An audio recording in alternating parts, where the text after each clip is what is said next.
Ô Sandro, você parou pra pensar que aquela foto que você tirou naquele dia 28 poderia ter sido a última foto da sua vida? Tá, pensei. Depois que eu vi ela, na verdade o meu irmão não sabia nem ela deu aquela foto. Minha mãe perguntou: "De onde você tirou essa foto?" Essa foto foi de um projeto da Paraty em Foco. Eu tava indo almoçar quando eles tiraram essa foto. Aí aquela choradeira toda. Eu falei: "Mãe, calma, fica com a foto, tal, que é uma boa lembrança." Mas assim, pô, eu não, de repente não estaria nem mais vendo essa foto, né? Poderia estar, ela teria só a memória do Sandro que morreu alguns dias depois daquela foto.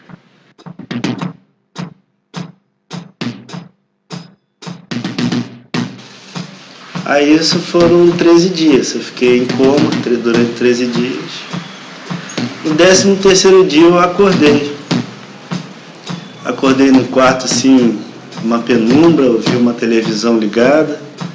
Era por volta de 10 horas da manhã. E eu olhei para minha direita, aí eu olhei a minha esposa assim do lado chorando. Aí eu olhei o relógio também e falei assim, ela se chama Mônica. Eu falei: "Ô Mônica, o que aconteceu? Você me deixou perder a hora do trabalho." Quando eu olhei para minha esquerda, eu vi umas pessoas de branco, gritando, comemorando. Aí eu olhei, tinha umas mulheres, não, uns homens. Aí eu virei para ela de novo e falei assim: "O que está acontecendo? É uma festa?" Aí eu falei assim: "Olha, tenho muita coisa para te contar."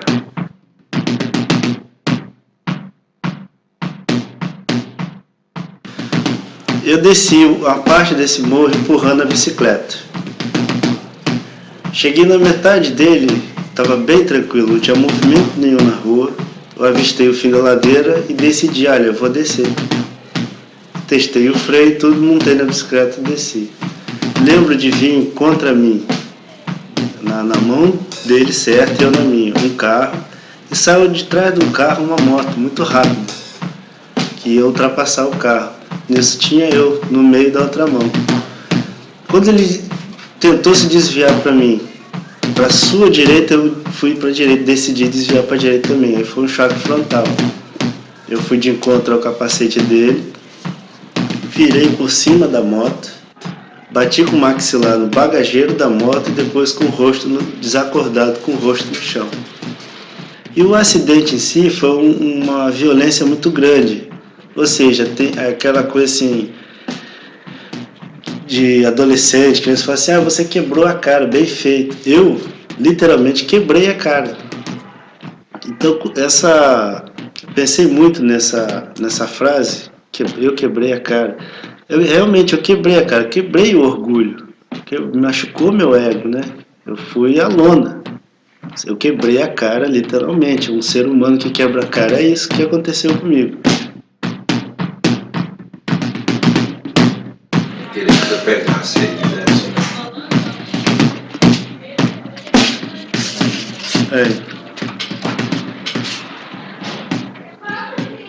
Eu nem...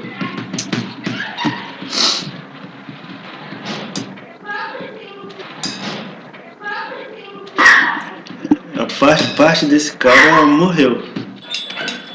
E eu luto para que a parte desse cara que morreu seja as partes ruins que tinha, né? E que só sobrou as boas. Porque realmente a foto é a única coisa que você consegue congelar um momento. Você para no tempo. Então aqui está o Sandro que parou no tempo. E ficou depois parado por um bom tempo. E agora eu estou aqui de volta. Ou seja, vocês conseguiram me parar no tempo e eu estou aqui de volta.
Olá a todos, buenas noches aí.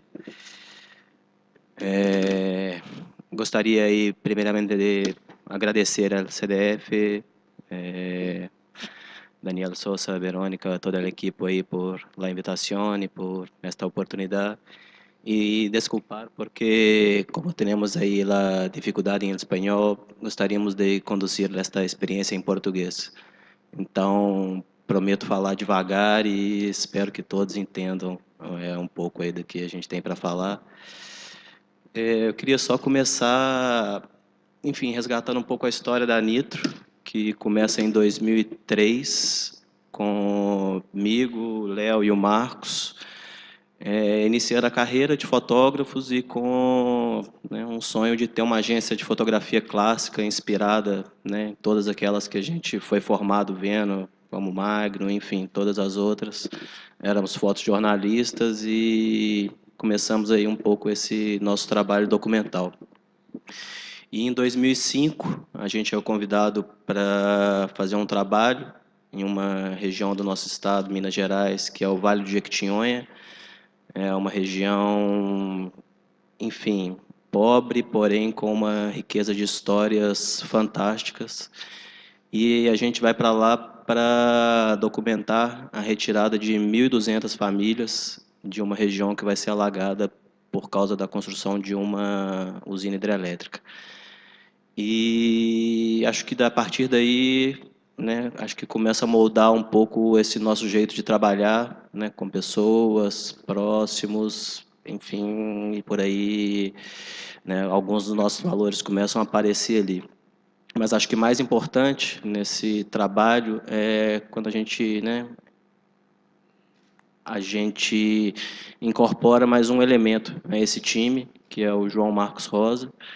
Então, a partir de 2005, ele entra para a Nitro aí para somar muito aí nos nossos trabalhos. Só para esclarecer, a gente no fundo aqui está só passando um popurrí de algumas imagens aí que foram importantes para a gente durante esse processo.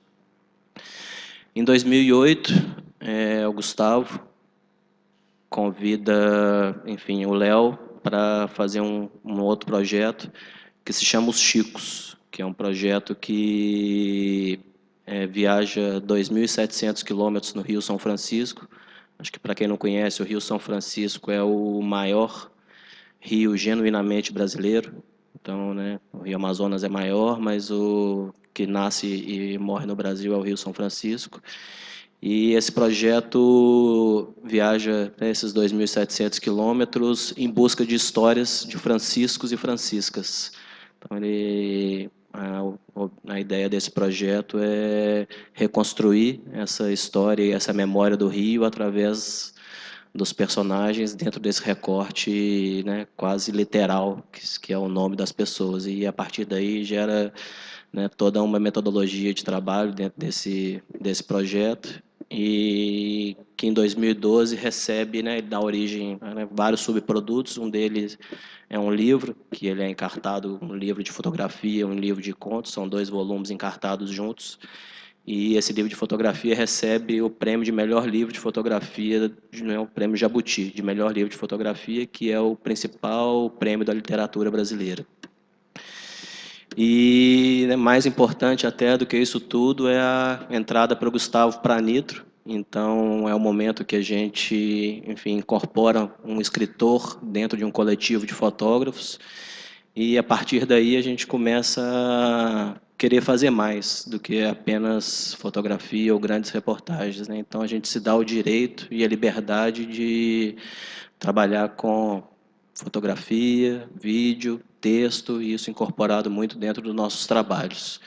Então, a partir daí, acho que é o momento crucial que a gente, enfim, se encontra como contadores de histórias. Então, não importa o meio ou a ferramenta, mas o que realmente nos importa são contar histórias e tentar traduzir um pouco aí, né, não só essa memória e essa história do Brasil, mas, de alguma maneira, redescobrir a gente também através dessas pessoas. Enfim, a partir desse recorte, assim, mais uma apresentação, a gente trouxe 2 projetos que a gente queria apresentar também para vocês. que é o Estrela e o Moradores. Mas eu queria passar a palavra para o Léo, continuar falando do Estrela e depois a gente fala mais um pouquinho.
Olhar pelo visor da câmera, não pelo monitor. Pode pôr.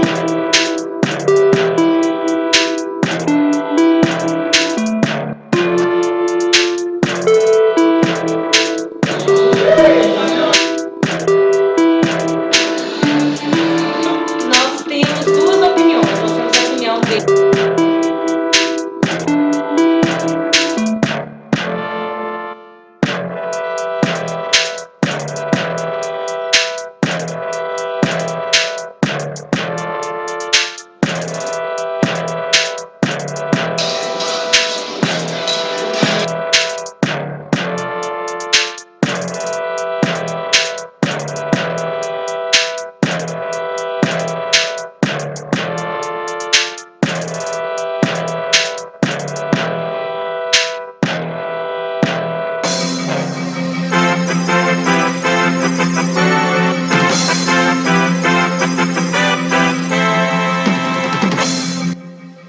Estamos ao vivo na APAC de São João del Rei, onde se encontra o candidato a prefeito Diony Boladão, fazendo seu primeiro comício para os recuperandos do local, principal público de sua campanha.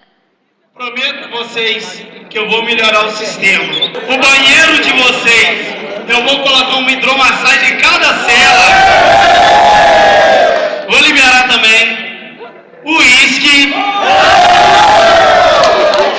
Chandon e Red Bull. Corte Diony Boladão 33 e obrigado. Em breve voltamos com mais informações sobre o comício do candidato Diony Boladão.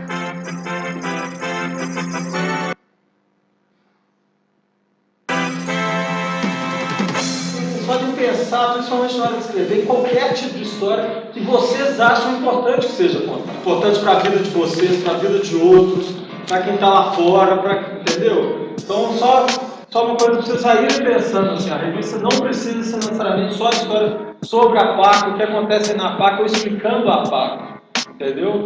A revista tem que ter a cara de vocês, é vocês que vão produzir. Sonhos e perspectivas de vida.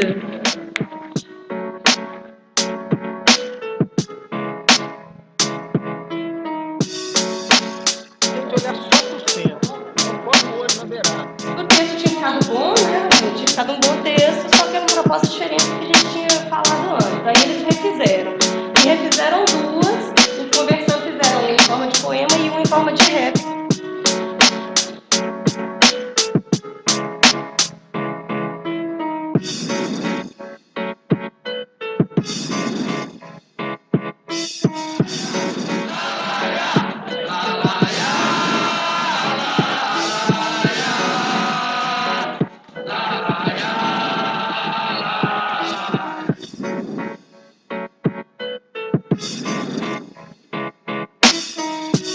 Aprendi muito no manuseio das câmeras, como está na escrita, em todo sentido. Essa semana, nunca passei uma semana inesquecível na cadeia. Eu já passei por motivos ruins, mas vocês tinham proporcionado um motivo bacana passar inesquecível na cadeia. E queria agradecer muito vocês mesmo, Marina,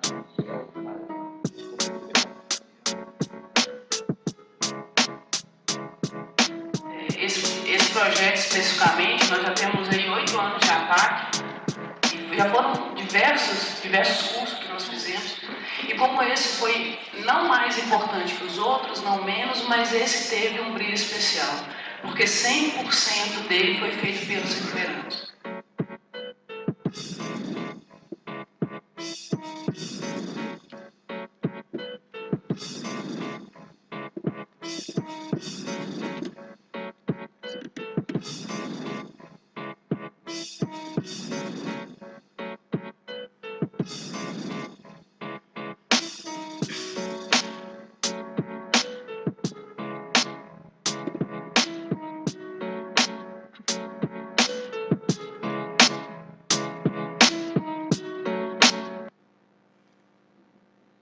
Bom, eu acho que dentro dessa, né, dessa história que a Anitta vai construindo e desse papel que a gente, né, se assume de contadores de história e de um respeito muito grande pelo personagem, né, uma premissa que a gente tem é que o personagem é o dono da história, nesse projeto é como se a gente invertesse um pouco, né, o jeito de contar essas histórias, de fazer essa narrativa. A gente vai para um local, né, improvável, um local oculto, fechado, onde a informação chega com dificuldade, sai com dificuldade, e vai fornecer as ferramentas para essas pessoas que estão ali dentro, confinadas, poderem falar sobre elas mesmas, sobre histórias que interessam a elas, né, para a gente da Nitro, que a gente está sempre viajando e contando histórias, principalmente do nosso país, né, que é o Brasil, um país imenso, e essas pessoas vão contar histórias de um mundo muito restrito, né, de um mundo, às vezes, de 1000 metros quadrados, enfim. E quando eles têm, né, a gente tem uma parte didática aí, com essas aulas, mas principalmente quando, né, todos eles já têm o hábito de escrever, né, todo mundo que está preso escreve carta. Talvez seja dos poucos lugares do mundo onde esse hábito ainda é muito forte. Mas quando eles têm o primeiro contato com a câmera fotográfica, eu acho que foi quando eu senti talvez o poder que esse aparelho muito ligado à tecnologia e que para a gente parece tão trivial pelo uso cotidiano, o poder que ele tem, né, para essas pessoas, ele tem um poder duplo, que eles sentem que é um aparelho do mundo de fora e que saber manusear, saber, né, manejar esse aparelho vai trazer eles um pouco para esse mundo de cá, mas, por outro lado, à medida que eles vão fotografando, eles começam a entender a magia que se faz ali, né, de ir contando, de mostrando esse mundo deles dessa maneira, né, congelando, pegando essas primeiras cenas, né, eles vivem uma rotina muito maçante. Enfim, o projeto vai propor nessas questões, ele é muito intenso, ele é muito imersivo, e ele permite outras perspectivas que talvez seja o que faça a gente gostar mais dele. Por exemplo, nessa cena, né, o Giovanni, que é uma pessoa que está condenada a 19 anos de prisão, está entrevistando o juiz que condenou ele, que deu essa sentença para ele. E depois ele falou para a gente, né, que essa inversão de papéis foi muito importante para ele, porque ele nunca tinha feito uma pergunta para o juiz numa situação dessa, né, numa situação que ele entende de igual para igual, que ele pôde questionar o juiz para tirar dúvidas sobre questões que interessam para eles. Enfim, esse processo da estrela vai proporcionando essas questões e essas imagens, né, acho que a partir de agora são as imagens que eles produzem, né, imagens ali, puras ali do cotidiano deles documentando, podendo falar um pouco deles mesmos. Eu acho que num mundo, né, onde cada vez mais a gente narra nossas vidas através de imagens, e essas pessoas, né, que vivem nesse lugar têm histórias de vida muito fortes, elas poderem construir as próprias narrativas, talvez seja, né, o que nos faz acreditar e gostar e, enfim, investir nesse projeto e seguir esse caminho nosso, né, de contadores de história. E aí eles vão buscando e vão propondo e vão, né, propondo histórias, propondo pautas, né, a gente passa por um projeto de uma revista mesmo. Né, são pautas que eles vão sugerindo, histórias deles mesmos, algumas fortes, algumas tristes, e ao final disso tudo, né, dessa imersão toda que a gente faz, a gente produz essa revista, né, que é a Estrela. E por que uma revista? Né? Acho que no mundo cada vez mais tecnológico, onde os nossos projetos cada vez são mais audiovisuais, a revista é muito simples, eles não têm acesso à internet. Não tem sentido, se o projeto não for sair numa mídia, que eles vão ter contato depois, que eles vão poder ver e ler e refletir sobre as histórias que eles mesmos escreveram. Né? Uma coisa, acho que é muito cara aqui para nós, na Nitro, e aqui eu vou fechando aqui a minha fala, é que a gente entende que o personagem é o dono da história e que não tem sentido a gente ir nesses locais, nesses mundos, se depois essas histórias não retornarem para eles também. Né? A gente tem uma coisa muito forte que o personagem ele é o nosso público, é para ele que a gente faz, e a gente tem isso muito, né, muito forte, essa questão de ele tem o direito de contar a história, mas não só de contar, ele tem o direito de ver a história que ele está contando.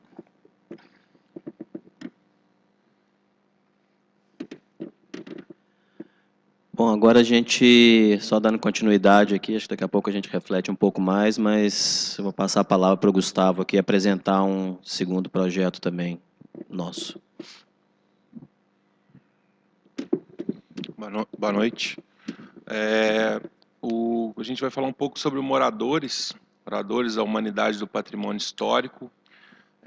O Sandro, aquele filme que vocês assistiram no começo, o Sandro foi um dos personagens de uma das etapas do projeto em Paraty, em 2012.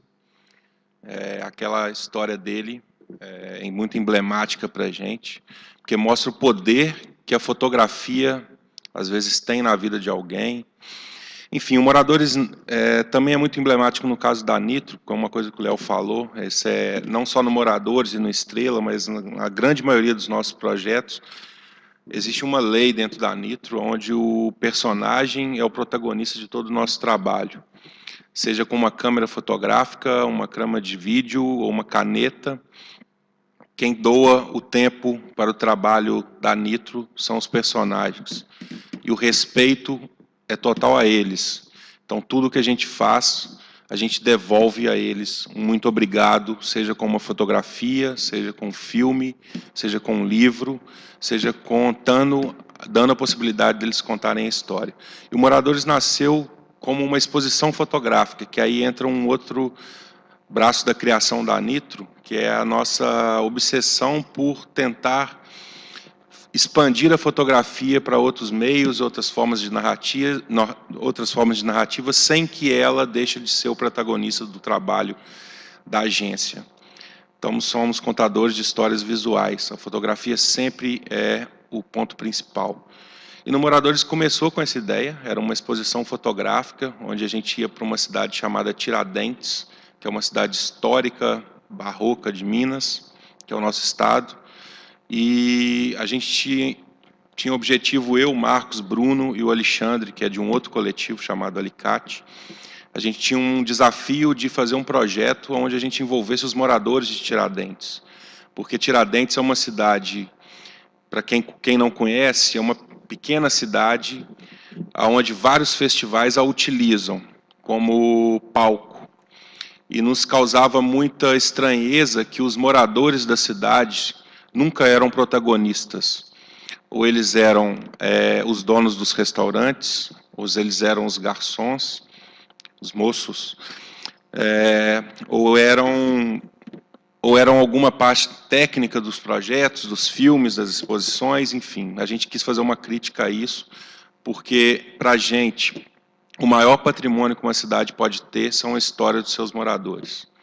Uma cidade não é amada e não é preservada se os moradores não enxergam nela a sua própria história. E o Moradores é um pouco isso. A gente até brincou com o nome que a Unesco dá para cidades, que são cidades tombadas, patrimônio da humanidade. A gente inverte essa história. O Moradores é a humanidade do patrimônio histórico. Então, de uma exposição, a gente vai para uma praça pública, monta uma tenda branca e convida os moradores a serem fotografados. Nesse momento que ele entra dentro da tenda, a gente está filmando, está fotografando e está conversando, a gente pede ao morador que ele conte a sua história. O primeiro momento geralmente as pessoas começam a contar a história da cidade. Então, por exemplo, me conta a sua história. Montevidéu, aí a pessoa começa a falar de Montevidéu. Montevidéu foi fundada no tal ano. Não. A gente corta e fala, eu quero que você conte a sua história. E o momento mágico é quando essa pessoa começa a contar a sua história e ouvir a sua própria história, e quando ela percebe o valor que isso tem e a ligação que isso tem com a cidade dela. Essa transformação da Tenda Branca é o que a gente busca com o movimento que a gente faz de cidade em cidade, onde as pessoas despertem nela uma obrigação de cidadão de contar a sua história, de passar para as outras gerações a sua história, para que as outras gerações tenham orgulho do seu passado, da sua família, dos seus antepassados e principalmente da sua cidade. Então é uma luta onde a gente defende que as histórias dos moradores é o maior patrimônio que uma cidade pode ter, mais do que seus prédios, mais do que suas belezas naturais, porque sentindo esse orgulho, o morador vai preservar essas outras coisas que a gente fala. Então, dessa exposição, a gente faz uma exposição em grande formato, então, em algumas cidades ali, por exemplo, aquela primeira é Tiradentes, onde os turistas que vão à cidade fazem passeios naquelas charretes. E a gente fez uma exposição, uma galeria ambulante, onde a galeria circulava pela cidade. Todos os moradores estavam nas charretes que as pessoas usavam. A segunda é São João del Rei, onde aquela ponte é o cartão postal da cidade. Então, quem ia a São João del Rei era impossível fotografar a ponte da cidade sem fotografar um morador. Mariana também é o canto, é a cidade onde se rompeu a barragem, muitas pessoas já sabem o que aconteceu com a cidade.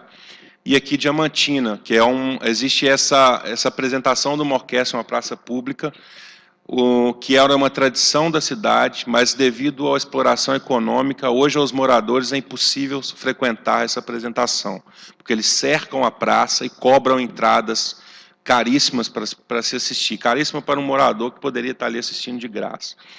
Então a gente levou, e os músicos eles ficam nas sacadas e o maestro no meio da praça. A gente levou cada morador para uma sacada onde estava um músico, onde a gente provocava nas pessoas ali o olhar para o morador da cidade.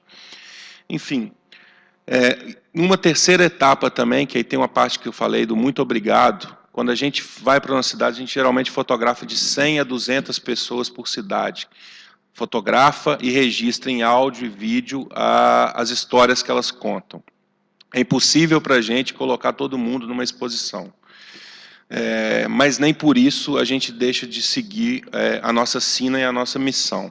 Então, as pessoas que vão para a exposição, elas são colocadas, mas todas as outras a gente monta um varal fotográfico, onde todas as pessoas que foram fotografadas, elas pegam uma foto como um presente nosso, mas, na verdade, um muito obrigado à Anitta por elas terem cedido um pouco da história dela para o nosso trabalho, a nossa luta de ir de cidade em cidade, lutando para que as histórias das pessoas sejam o maior patrimônio que uma cidade pode ter. Que o nosso lema dentro do projeto Moradores é que uma cidade só tem alma se a gente conta a nossa própria história. Enfim, esse é o projeto Moradores, que conta um pouco do respeito que a Nitro tem para histórias dos nossos personagens, seja com fotografia, seja com texto, seja com áudio.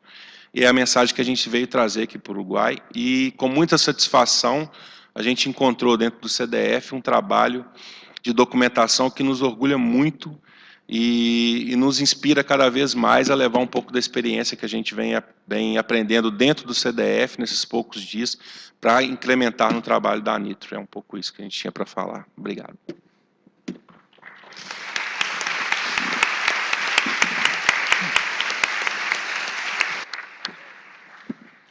Bueno, nada más recordar que este último proyecto está expuesto en la planta baja del CDF, así que bueno, pueden conocerlo allí quienes todavía no fueron.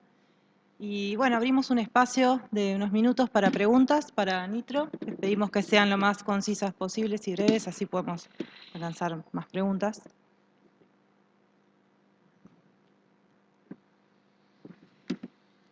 No tenemos preguntas por el momento. Allí. Boa noite. O Gustavo falou agora há pouco que embora vocês misturem as linguagens, a fotografia, o vídeo, o som, o texto, né, a fotografia é a protagonista do coletivo de vocês, né? Un poquito más alto, por favor. Sim, a fotografia é a protagonista do Nitro, né?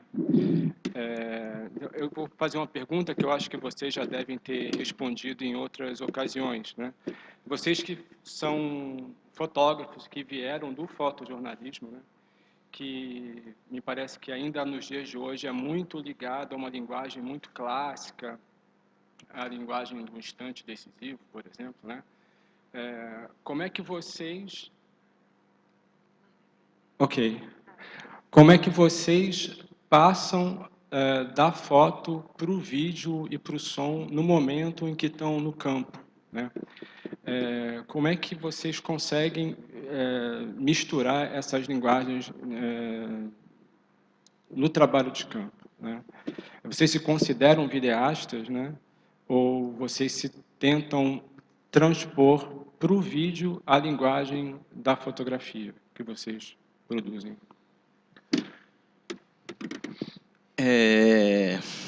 Bom, acho que a pergunta é boa, né? É um desafio, sem dúvida. Acho que a gente se pergunta isso todo dia, né? Porque realmente, né, o fato de ser contador de histórias, né, às vezes não é muito claro aí nem para a gente mesmo, assim. Então, acaba que a gente também, enfim, né, passou rápido pela trajetória, mas tivemos algumas trajetórias aí também, enfim, produzimos documentários, produzimos alguns outros trabalhos audiovisuais, então a gente já vinha também de uma experiência e de uma linguagem documental aí em alguns dos projetos dos nossos trabalhos.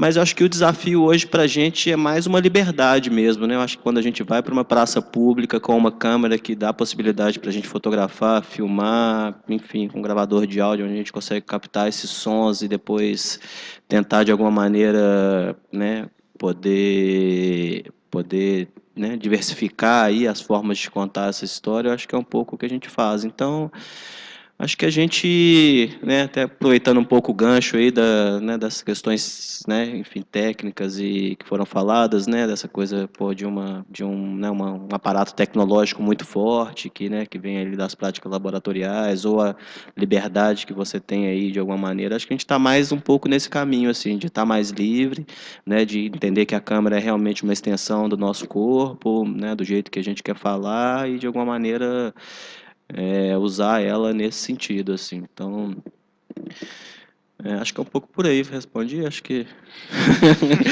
acho que é uma boa questão aí para a gente. ¿Tenemos más preguntas? Algo mais? Bueno, si no tenemos más preguntas, le agradecemos nuevamente al colectivo Nitro. Obrigado a todo mundo aí. Gracias. É um prazer. Muito obrigado a todos.